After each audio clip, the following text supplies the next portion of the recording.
Perfect. Okay. Once again, Carol, thank you so much for that very kind introduction and for your friendship and collegial nature and for pulling all of this stuff together with your colleagues, Bernie and Kathy, et cetera, et cetera. So it just, for me, it's a real pleasure to be here.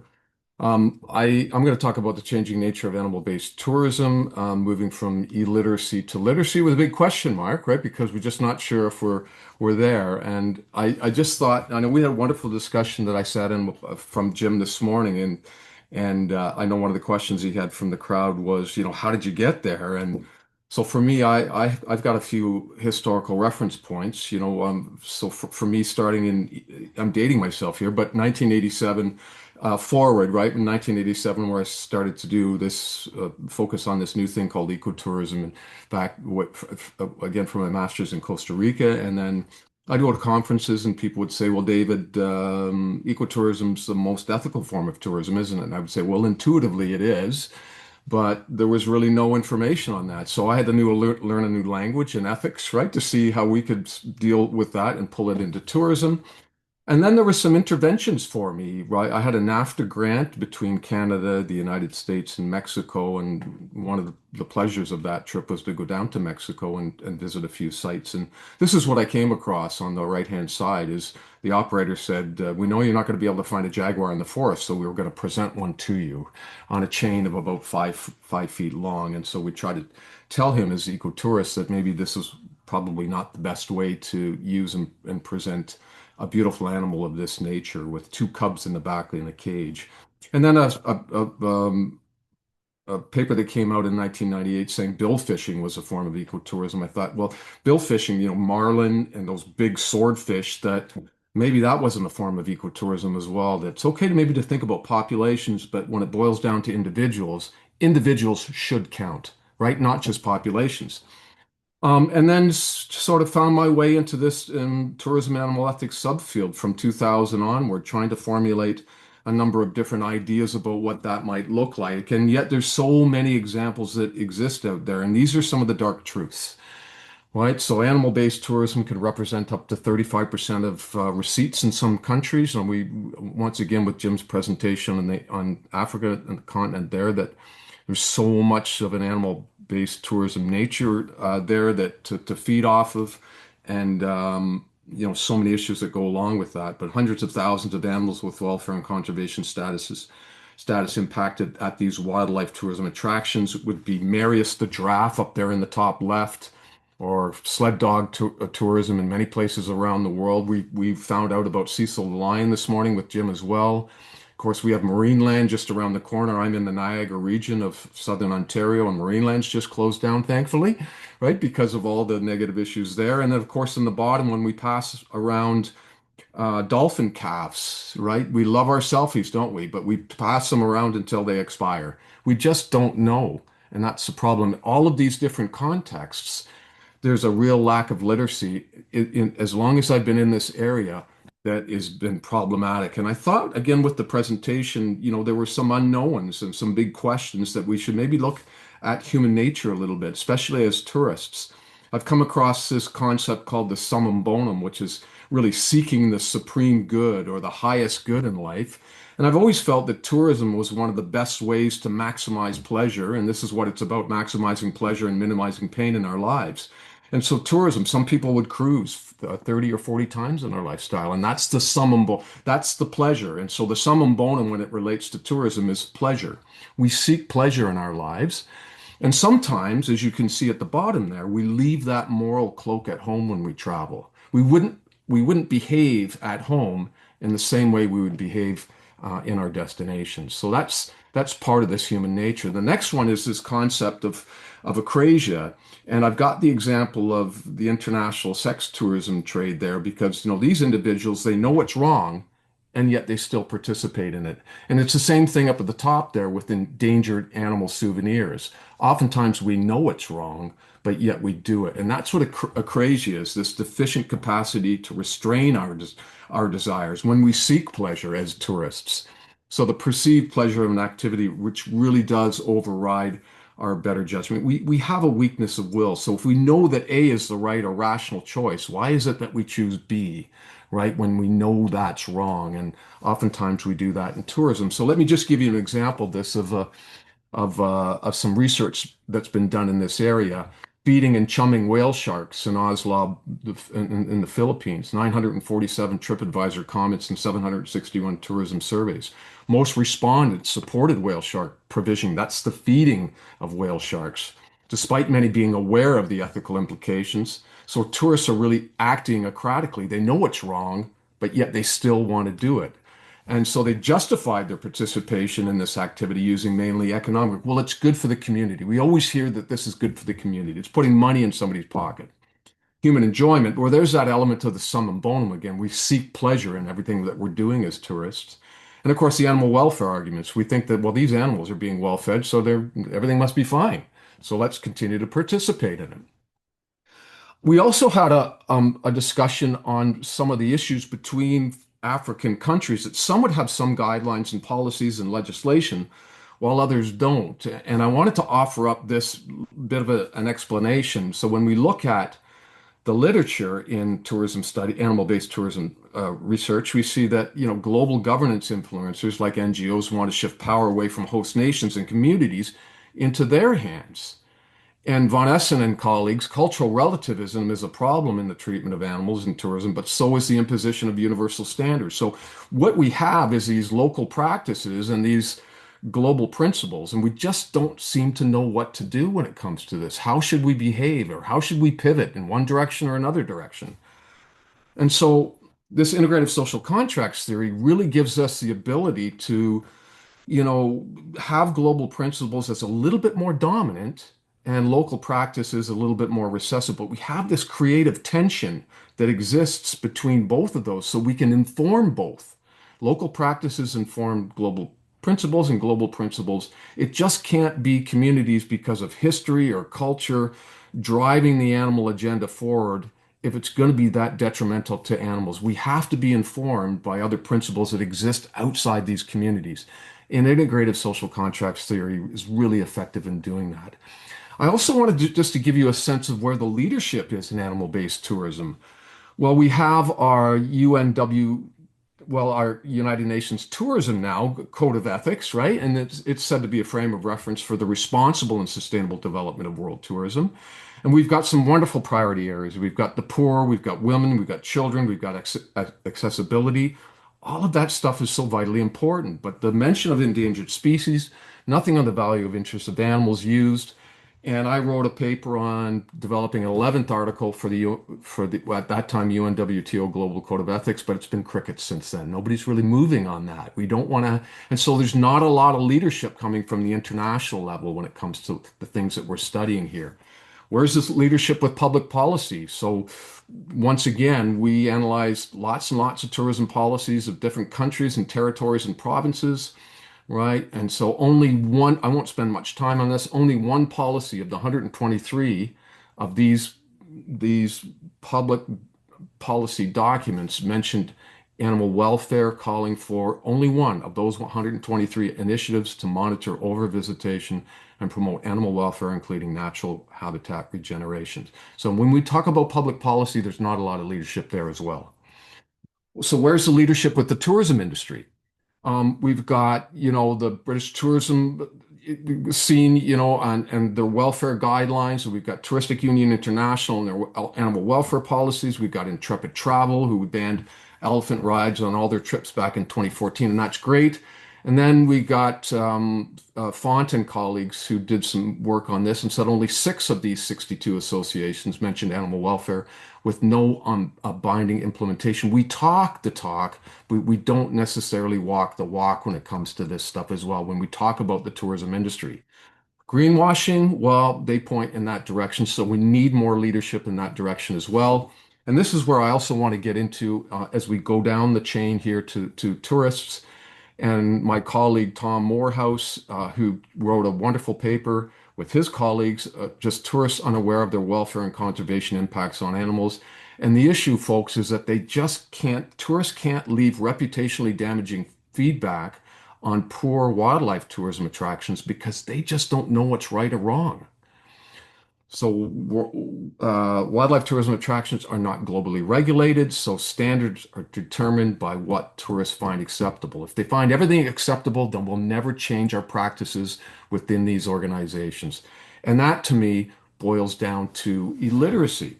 So let me just give you a sense of what I've been doing in the past few years when it comes to trying to tackle this problem.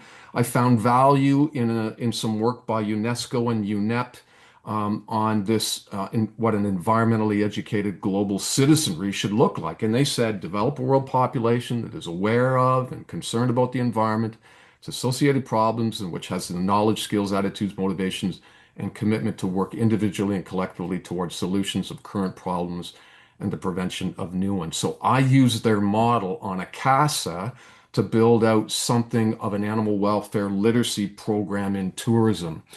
Right. So we define animal literacy in tourism as the awareness, understanding, and ability to make informed and responsible decisions regarding the uses of animals in tourism. So UNESCO's ACASA framework will start with awareness, knowledge, attitudes, skills, and then actions is what it all means. And so we ended up building out a 26 item scale that we could use now in a number of different places around. And this is really my hope, is that we use it around the world and we use it in different geographical contexts, obviously, but we use it also with different animal groups too. Okay, so I'll just very quickly go through this. I'm mindful of the time. I want to get through this in 20 minutes. And so I'll just quickly read what these mean. So with these little subsections within this 26 item scale.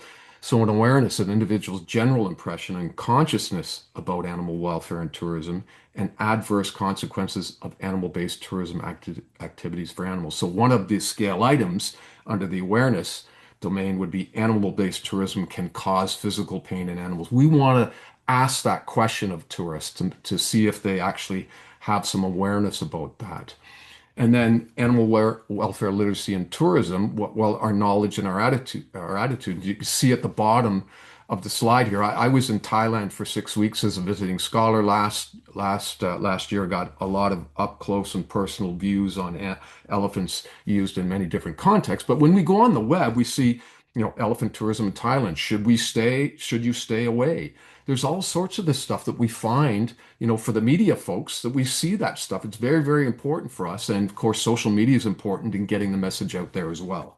So knowledge is to comprehend, apply, analyze, synthesize, and evaluate situations. It opens us up to changing attitudes. So one of the items in the scale, that 26 item scale, I can describe political factors that impact the welfare of animals used in tourism.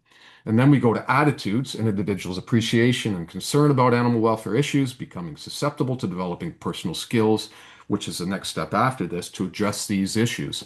So another one of the items under attitudes would be strict local measures must be taken immediately to prevent animal suffering in tourism. Just another question of the 26. And then our animal welfare literacy and tourism. Here's our skills and actions to finish off this ACASA framework. So skills, critical thinking and problem solving strategies to seek, access, evaluate, and use information about animal welfare and tourism. So one of the skills items would be I can identify tourism operators who follow responsible practices with respect to animals. Okay, we could ask that of tourists in these different contexts. Our actions, the idea of acting in favor of the welfare of animals used in tourism. And I can explain to you if you've got some questions about this, why I sort of focus on welfare, um, to the exclusions of some of the other ethical theories that exist out there. I think that might be a good conversation to have. So the idea of acting in favor of the welfare of animals. So I only visit attractions where animals are well cared for, or I recommend responsible wildlife tourism attractions to others. And we've assessed 800 people across the country here in Canada. I won't go into details on this on a 7-point Likert scale for strongly agree versus strongly disagree versus strongly agree. And so preliminary findings to assess the tourism animal welfare literacy scale, the highest average scores on awareness and attitude. They seem to be more aware or have, attuned more to the attitude side of things than lower perceived skill levels and knowledge, but high action scores, or maybe there's a sign of overconfidence or bias. So we have some foundational data here from which to draw from, but it'd be really great if we got a bunch of people around the world who jumped on this. We could have a comparative study, for example, I see Leah here in Australia or other we could compare Australians versus folks in Europe or Africa, the United States, et cetera, to see how they differ along some of these dimensions. Yeah, so further factors affecting literacy levels, interaction between literacy dimensions, and all sorts of other things that might be interesting to sort of investigate as we look at more of a global approach when it comes to this. I'm just going to finish off by giving you a sense of where I've been at and asked. I've been wanting to put together a center like this for well over a decade. I finally found the time to do it. So we have our Center for Animal-Based Tourism, and I call it Just Living. Just living in the sense that these animals are just hanging on, right? They're in such deplorable conditions that, we just sometimes it brings us to our knees. Or just living, I've done some work on justice. Just living also means that we've done a really good job with fairness and equity and doing everything that we possibly can. So there's double meaning to what that looks like within the Center for Animal-Based Tourism. Our mission is moving knowledge into practice for the just treatment of animals in tourism, and our vision of a just global tourism industry that values and respects the well-being of animals. And here's our link, so you can go on and have a look at the website if you want. I won't open it up at this stage of the game as a result of time, but just to give you, I've only got a couple more slides here and then I'm done. Just to give you an idea of what our operational landscape looks like, want to be involved in research and technology, would be a chat box, for example, or building out some other elements of a technological nature on how animals putting Holter monitors on animals and such, and the list goes on. I've got a graduate student who's just finished who loves this side of things. Knowledge translation, how we translate academic studies into usable formats for policymakers and practitioners. That's very important to me. We have our social media and communications. Behavioral enrichment, we'd love to get, we've got a colleague who's worked with at a place like Marineland for 16 years and has been just absolutely done a 180-degree turn to be able to help animals in any sort of context that she can. Animal welfare and ethics education, we've got a number of sub-programs that are built into that. And of course, we're working on an industry assessment tool as well, all within the context of community ecotourism development, which has always been near and dear to my heart, right, for many, many, many years. So lots of things going on that we want to tackle, and nothing, that's all this stuff isn't going to pop up now, but we're just working through it. So my conclusion is, what are we willing to sacrifice in the name of profit and pleasure? I often talk about this in my publications. It's profit for venues and organizations, and pleasure, remember the summum bonum, right, for tourists in the face of the limited leadership that we've just investigated as well. And so it's leadership and literacy, as well as ignorance and arrogance, which I've often found as well when it comes to the tourism industry and our keeping animals at arm's length and using them in ways that we wouldn't otherwise, or shouldn't otherwise use them. And, what if sentience and intrinsic value and intelligence or special qualities, capabilities suppressed in the name of tourism? And so I'll go back to the UNW2. What should represent new thinking and changing values at the dawn of the new millennium? And this is what we should be working towards, right? Is all of that stuff. And here's my last slide is, times are changing quickly, and so very pleased to see so many people who are working in this space. And I think every month or every half year, every year, it just keeps, we just keeping moving forward and forward and forward. I'd love to see every tourism program around the world have somebody who's, absolutely focused on the things that we love to focus on here. So, when I wrote that paper back in 2012 on the Article 11, the reviews came back and said this paper assumes a pro-animal rights position. Well, it was animal welfare. So we just didn't even know the difference between animal rights and animal welfare. And then one said, well, we can summarize all we need to know about tourism, animals, and ethics in one paragraph when they read the paper. Of course, my book came out about 2 months later, right? And there's not one paragraph in the book. I can guarantee you that. And then graduate students asking if I was afraid over a decade ago because of the type of research that I did. And that shocked me. It absolutely shocked me that people would ask me that question. So this vacant niche, this new emerging norm, and all this considerable progress that we just have to keep going. And what you guys are doing collectively, or we are doing collectively, makes so much of a difference. And then, our job is to educate, be inclusive, be innovative, and change practices, change those entrenched behaviors, those abusive practices, And what about social costs? So, those venues that are treating animals poorly, maybe there has to be a social cost, going back to Tom Morehouse's research about the fact that we need to be more literate. We need to be more understanding of what the problems are at these venues. As I said before, social media helps. Everything that we're doing incrementally is going to make a difference. So for me, it's always been education. It'll continue to be education. Literacy is a big part of what I do, and it's not just the tourists, but it's a number of different stakeholder groups as well. So let me wrap it up there, okay? With my thanks for your attention, and would love to open it up to some questions. Thanks. Thank you. Thank you. Thank you, David. Um, do we have some questions right off the bat? I know I have a couple, and yes, Dr. Burns. Thanks, Carol. Thanks, David. Always great to hear you talk and remind me of papers I read a while ago and my memory's fading on them. But that's the I really like the way that you've packaged this up into the idea of literacy and that 26-point scale that then includes so much more than just knowledge. Mm, Um, as someone who works in a university, also focused very much on the education and get stuck on the if people just knew, then they would do things differently. So yeah. focused on that knowledge. And so for a while been looking at interpretation, how do we give people the right messages? Because if we give them the right messages, they'll change behavior, right? Yeah. And I'm in environmental science faculty, so we look at this on the big environment scale. How can we make people do things that are more benign in the environment, which obviously fits into this. But it's more than, as you have noted with the literacy stuff, it's way more than just knowledge. And as you said, with the ignorance and arrogance, often when you give people that information, they can go, oh, I didn't know. And if I knew that before, I would have been doing things differently. But there's Yeah. also a huge percentage that just go, so what? I don't care. I don't care. I'm Yeah. just going to keep doing things the way I do things.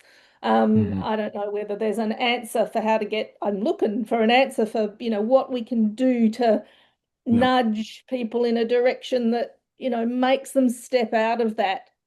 Hmm. This is the way I'm going to behave. Usually with tourists, because I'm here for the pleasure, the hedonistic, I'm here and I've paid for this experience and I'm going to have it and I don't care. And I may not do it this way at home, but I'm going to do it. Mm. I'm going to ride an elephant here in Thailand, Mm. even though I know it's the wrong thing because I've paid and I'm having my leisure thing. Like I Yeah. said, I'm not sure where there's an answer, but I get that's where I feel a bit stuck at the moment of how we deal with the ones that just go, oh, Hmm. you've told me I have the information, but I still don't care.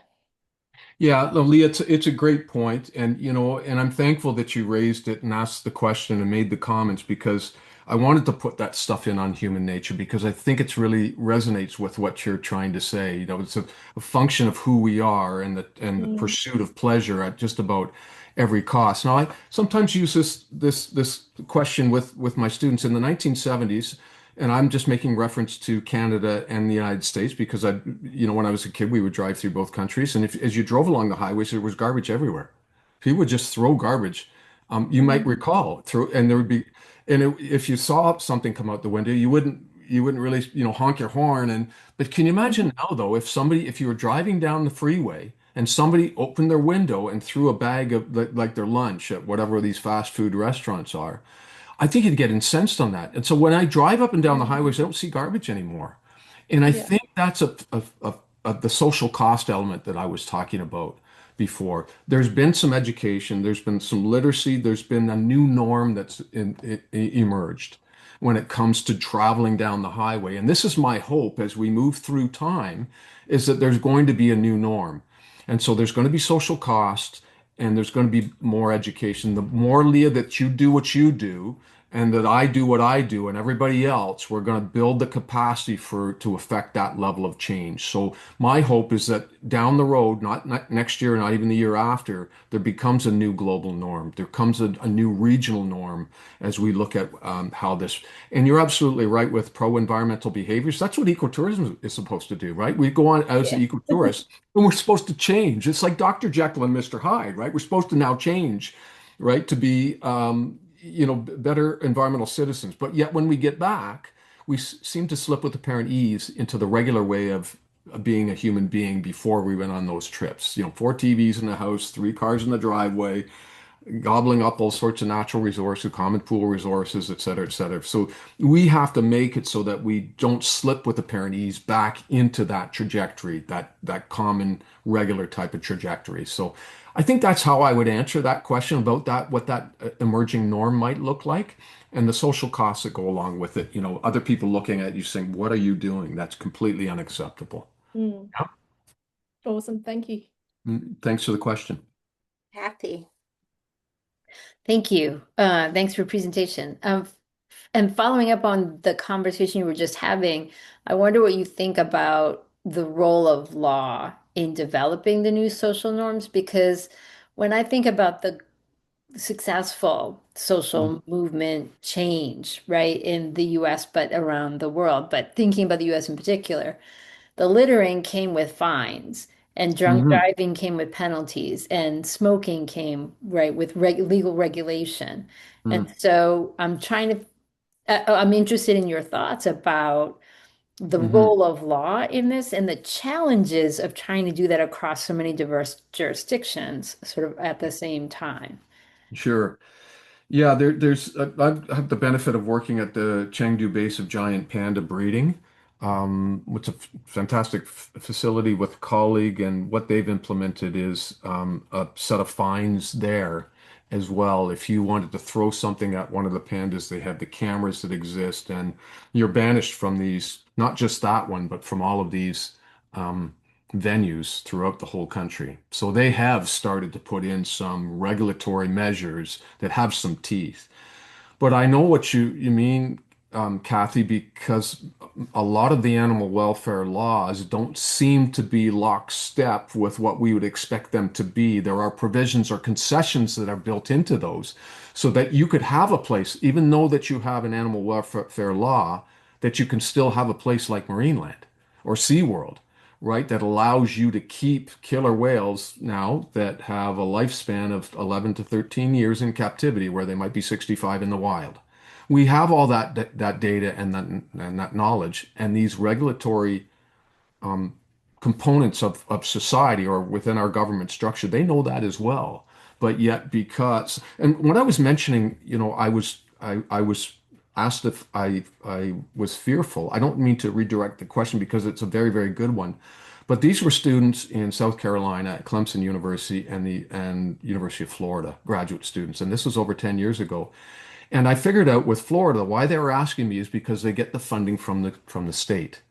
And you know what goes on in Florida, right, when it comes to the use of animals, right? So there would be the worry that the university wouldn't get funding if that type of research was taking place. And that's the sad part of this, is that our research is now contingent upon dollars that may or may not show up depending on what you do. And please don't make us look bad. I'm not going to say it's Florida or South Carolina. It's places in Canada and places around the world. I'm just not pointing the finger at the US, and it happens everywhere, right? So I think that's a bit problematic in the sense that we're not kind of all lined up trying to push the sled in the same direction together from a public and a private not-for-profit sectors and so on and so forth. We seem to have different priorities, and that's a real shame. There's a great question in the chat. I'm gonna um, give Flora the opportunity to ask it, um, or I can also read it. Flora, is that something you would like to unmute and ask? Um, yeah, yeah, thank you. But because he's in the UK, it's just at 1 a.m. and I have to keep a little bit silent. So please to keep reading for me. Thank you so much. Yes, absolutely. Oh my gosh. Thank you for being here. Okay, it's going to take a minute to get over that. Thank you, Flora. Um, Mm, so Flora was talking about her field work in Vietnam, and Dave, you could probably read along with me in the chat. mm, Um, mm, Flora keeps seeing the same thing, awareness campaigns failing because people don't know the consequences. No, they fail not because people don't know the consequences, but because their relationship with wildlife is shaped by something much older, such mm, as a religious practice, collective mhm. memory. I want to address the collective memory. And the message simply doesn't reach. It just doesn't hit. Hmm. And so Flora found the vacant niche framing interesting in that context. Do Sure. you see those kinds of culturally embedded value systems as part of what sits in that vacant niche? Yeah, yeah, Flora, great question. Thank you for that. I snuck in that integrative social contracts theory for maybe trying to anticipate that question. So when we were talking about conventional, older religious practices, philosophies, history, um, all of those take us away from the ability to bring us up to the year 2026. And so it's fine to, so what we need to do is we need to give those communities a little bit of moral free space to do what they want, but only up to a certain point. This is when those global principles come in and say, wait a minute. Okay, so you've been using animals this way for years and years. We get that, but doesn't make it in the year 2026. It doesn't make it right. Okay, so when we talk about ethical relativism, remember we have venue A, B, C, D, or country A, B, C, D, E, and F, or community. We all can't be right when it comes to this, and that's the problem with ethical relativism is we all can't be right. So what we say with the integrative social contracts theory is that local practices are recessive and global principles are dominant. So there's a little bit of a dominance, and then we create that tension that's needed to have that positive impact on those traditional practices to say, well, wait a minute, maybe those traditional practices, based on what the rest of the world thinks, that global norm that exists out there, maybe what we're doing needs to change because of a level of ignorance that exists there, right? So that's why we need the combination between the global principles and the local practices, which will have an impact on what Flora says as those traditional religious or philosophical or cultural or political practices that exist there. I think that's the way forward is to have that tension between both of them, right? So, Flora, I hope I got to what you were after there. And the vacant niche simply is the kinds of culturally embedded value systems of what sits in that niche. Yeah, well, I really think that that vacant niche is really very much about the fact that we need to have more of us doing what we're doing here. We need to fill those gaps in government, in in with policymakers, with practitioners, and of course with researchers. So once we all get on the same page, which I'm trying to do with this knowledge translation, once we get on the same, and I'll spend a lot of time with that knowledge translation focusing on animal-based tourism, okay, to make sure that the policymakers and the practitioners are getting our message to hopefully affect some level of change. So thank you very much for that question. Great. Um, Lena, you have a question or a comment? Thank you. Thank you for the discussion so far. I talked to David before because we are doing wildlife value studies in China because wildlife values has been like a very strong method to be used in wildlife conservation in the Western context. And as Colorado State University, my department has been advancing in that field for the past 30 years. But they are more for wildlife conservation, wildlife management, and policymaking. So adapting that value perspective into wildlife tourism, especially in the Chinese context, because the value is culture specific, we found that Chinese people culture have different distinct wildlife values, and different values will predict different behaviors. So so this is me sharing, and also I think I can answer some of the questions asked before. So in in our department study, in a wildlife conservation field, they identify key values such as domination, mutualism, indifference, and a plural. And they think this can be universal because human values towards wildlife are either, we are friends, you're a community member, or you're a resource for us to use. It's a more dominant view. Then you could have both, or you don't care about wildlife. So in China, we found similar value orientations, but they are manifested in different ways. So instead of mutualism, seeing animals as friends, in China it's more of a collective care where Chinese people think that they are above animals. It's all hierarchical social order. So you take care of animals, all that. So when we use this value orientation to look at tourist behaviors, we actually saw that the care or the collective care orientation is not all good. We found out that they both increase the protective behaviors, but also increase the disruptive behaviors because people want to get close to wildlife. And then with the other value orientation is pragmatism, because Chinese people are very pragmatic, and we found out that's really bad for animals because they care less about wildlife welfare and they want to get close, they want to feed them, disruptive, all that. And we found this another orientation, value orientation, that's most effective in terms of increasing protective behavior and decrease the disruptive behaviors, and that is non-disruption. And then non-disruption comes from their natural respect to nature and also government reliance, government authority, which is very fitting for the Chinese society. So it's very interesting to see that the most effective value orientation, or the policy making rationale, is actually from government authority, in addition to the traditional belief. So I think we cannot change people's values, and we can give them more knowledge, more awareness. But in terms of at the behavior level, I think government, at least in Chinese context, the governmental authority, their leadership, their policies, the laws are playing the most significant role in this case.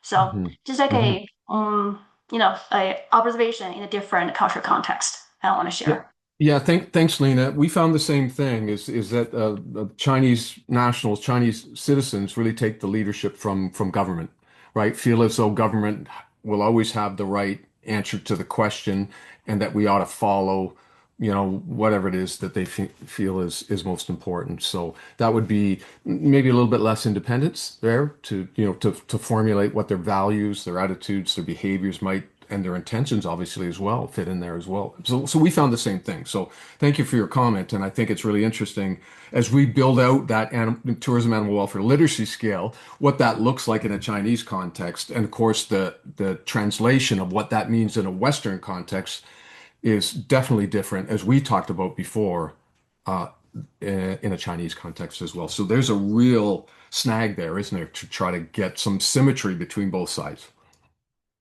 Yeah, awesome. Thank you very much for that. Well, it seems, David, you have inspired lots of comments and lots of thinking, and that's exactly what we wanted this network to do. Um, I want to thank you for that. We just because of time, we need to move on to the last third of Okay. the session. And so I'm going to turn it over to Bernie. But I also want to encourage everyone to read Flora's comment in the chat because it shows the discussion continues. And so I hope we can all have another opportunity to keep going on this discussion. Mhm.